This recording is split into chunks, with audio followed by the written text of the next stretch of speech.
Muy buenas a todos. Este tema 8 es bastante corto y además también es muy teórico. Entonces, lo más importante que tenemos que quedarnos de este tema son las definiciones, para que cuando vayamos a usarlas en temas posteriores, pues sepamos manejarlas de forma fluida, ¿vale? Vamos a empezar a hablar de gráficas y de funciones y de qué significa pues cada uno de los tramos cuando suben, cuando bajan, cuando tienen un pico, etcétera, etcétera. Uno de los ejemplos que viene en el libro, y nosotros vamos a trabajar sobre él, sería esta gráfica que representa el movimiento de un helicóptero a la hora de apagar un incendio. Nos viene una serie de explicaciones dentro del libro en la que nos dice que, por ejemplo, el helicóptero evidentemente está en tierra al principio y empieza a subir en altitud. Llega hasta los 300 metros y toma, digamos, una visión general de lo que está pasando. Luego baja, tiene que llegar hasta al punto, está navegando aproximadamente cerca de los 200 metros, ¿vale? Unos 160 metros, baja para recoger agua, sube, llega hasta el sitio, volando a la misma altura, vuelve a la parte del incendio, echa el agua y luego vuelve hasta el suelo de nuevo, ¿vale? Entonces tendríamos una serie de ejes, siempre tenemos un eje vertical y un eje horizontal a la hora de representar una gráfica, y vamos a poner dos unidades distintas en cada uno de esos ejes. Por ejemplo, en el eje de las X, en el horizontal, aquí estamos poniendo el tiempo. Y en el segundo estaríamos poniendo la altura, ¿vale? Entonces, de cada gráfica vamos a tener siempre dos variables y por tanto dos ejes. Cada eje tiene su propia escala. Es decir, si nos fijamos, aquí cada cuadradito representa un minuto. Pero sin embargo no tendría sentido que cada cuadradito de la parte vertical representara un metro, porque si no la gráfica sería extremadamente grande, ¿vale? Que tenga cada uno su escala significa que las medidas no tienen por qué ir con la misma longitud. No tenemos por qué tener una unidad dentro del eje horizontal y una unidad dentro del eje vertical. Podríamos tener la que nosotros quisiéramos. Y luego vamos a decir también que cada función tiene un dominio de definición y también tiene un recorrido. ¿De acuerdo? Ahora vamos a profundizar un poquito más en el tema sobre la gráfica también que tenemos aquí. Siguiendo la definición del libro, nos dicen que una función es una relación que existe entre dos variables que en general llamamos x e y. Siguiendo el ejemplo anterior, aquí la relación entre las dos variables es el tiempo transcurrido y la altura en metros que coge el helicóptero, ¿vale? La relación que hay, pues a esta hora estaría a esta altura y un poquito más adelante en el tiempo, pues estaría a otra altura distinta. Esa es una relación que se establece.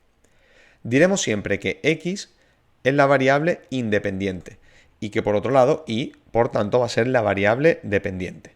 Siempre que tengamos una función, la pondremos de la forma y es igual a algo y en ese algo habrá en algún momento una x. Decimos que la y es la variable dependiente porque siempre vamos a sustituir los valores dentro de la función. Según la x que tengamos, pues nos saldrá luego un valor en y, ¿vale? Entonces la variable independiente, x, puede tomar los valores que quiera, pero la y siempre depende del valor de x. Por eso se llama variable dependiente la y y variable independiente la x.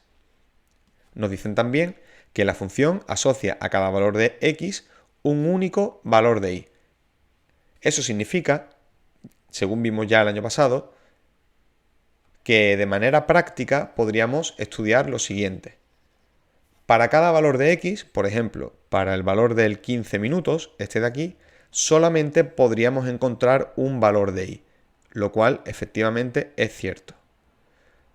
Entonces, ¿qué es lo que no podría pasar? La gráfica no podría ir hacia aquí y luego volver hacia atrás, porque entonces, para el valor de 15, tendríamos dos posibles valores de y, lo cual no encaja dentro de la función, ¿vale? No encaja dentro de nuestra definición. Así que básicamente tendremos que decir que si empezamos a trazar una gráfica, siempre tendremos que ir en la misma dirección, en este caso hacia allá. O dicho también de otra forma, esto no podría ser una función, puesto que si tomamos una línea vertical, por ejemplo por aquí, estamos encontrando varios puntos sobre el mismo valor de x, ¿vale? Esa sería un poco la manera práctica de comprobar si es una función o no. Se dice que y es función de x y se representa como y igual a f de x. Podremos ver indistintamente y es igual y la función o f de x es igual a la función. Cualquiera de esas dos cosas sería válida y significa exactamente lo mismo, puesto que la y es igual a la f de x. Lo vamos a representar sobre unos ejes cartesianos, el cual tiene un eje horizontal, el eje de las x, que se llama eje de abscisas, ya lo vimos también el año pasado, y el eje de las y'es, que sería el eje de ordenadas. Cada punto de la gráfica tiene dos coordenadas. Cada punto, x, y, representado dentro de una gráfica, pues esas serían sus coordenadas. El valor de x y el valor de y, ¿vale? Estas serían las coordenadas x sub 0, y sub 0, o x, y, o las que sean. Nos dicen también que el tramo de valores de x para los cuales hay valores de y, ¿eso qué quiere decir? Pues quiere decir lo siguiente. Aquí los valores de x para los que tiene valores de y sería desde el minuto 0 hasta el minuto 25, pues este sería 26 y 27. ¿Vale? Nuestros valores de x, los valores de x son desde el 0 hasta el 27.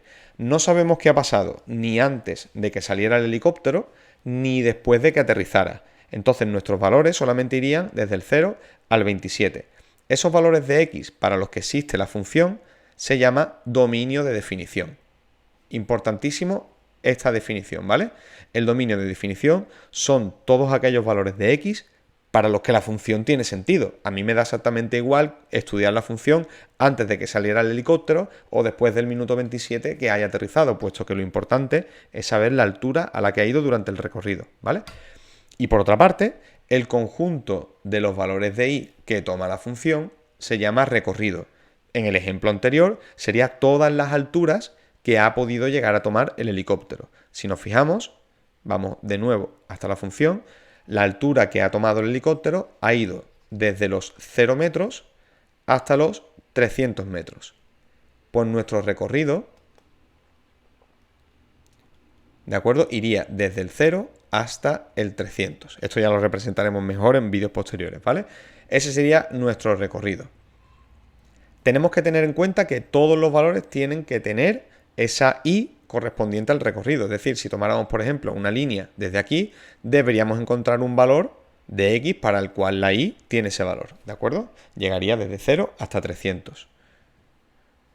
Y ya por último, decimos que los ejes deben estar guardados en sendas escalas, que ya hemos visto que pueden ser escalas distintas, de modo que se puedan cuantificar los valores de las dos variables. ¿Vale? Como ya decíamos, no tiene mucho sentido poner la altura, por ejemplo, de metro en metro, puesto que la gráfica sería muy grande, muy alta en este caso.